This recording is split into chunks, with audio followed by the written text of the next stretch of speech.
Sure. They're shockingly boring. Ours are so much better. Just hours and hours and hours. They are boring. So Yeah, they go on and on. It's so much better than the science. Anyway, yeah. So you guys, you represent David Frost's team. Tell us about the team and what you were trying to do with these interviews. I'm drawing a blank. Well, Oliver? Here it goes, here we go. It's already started. David Frost had the idea to do the interview, didn't he? And then he got John Burt on board, who I play, and then got Jim Reston and Bob Zelnick on board. Now, how important was it to use these interviews as a platform for a trial, the trial that Nixon never had, and exacting a confession from him? I think that for the two Americans on the team, it was particularly important. Yeah, it was very important because Nixon never went to prison, even though he left the White House. So I think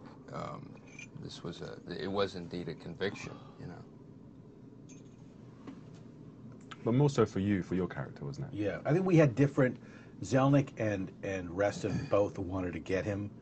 You know, get him is a little dramatic, but they both really felt a great sense of responsibility because, you know, the truth is that a lot of people felt that he should have had a trial.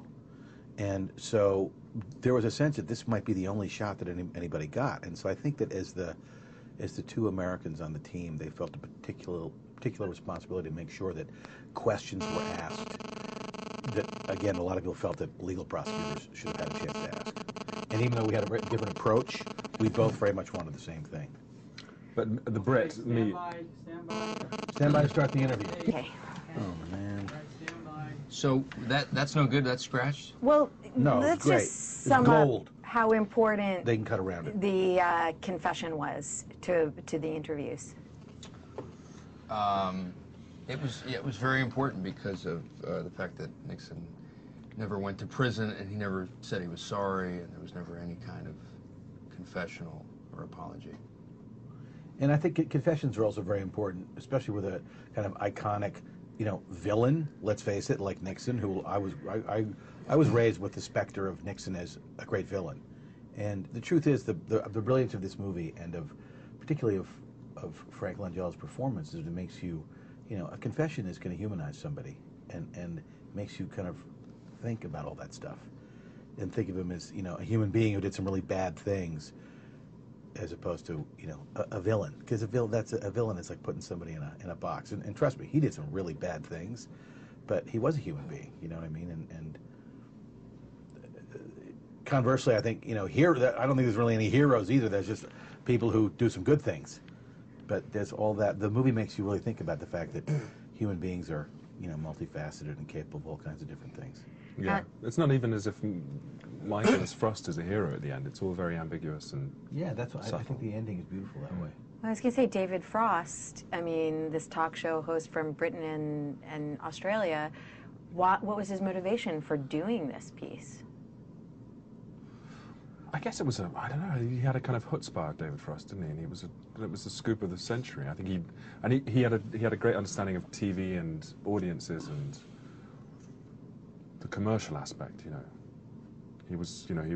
He found out immediately how many people were watching Nixon's resignation and thought there's an opportunity and jumped for it. I mean, it's a scoop of the century, wasn't it? I mean, they were all, you know, there was a lot at stake, apart from wanting to get a confession.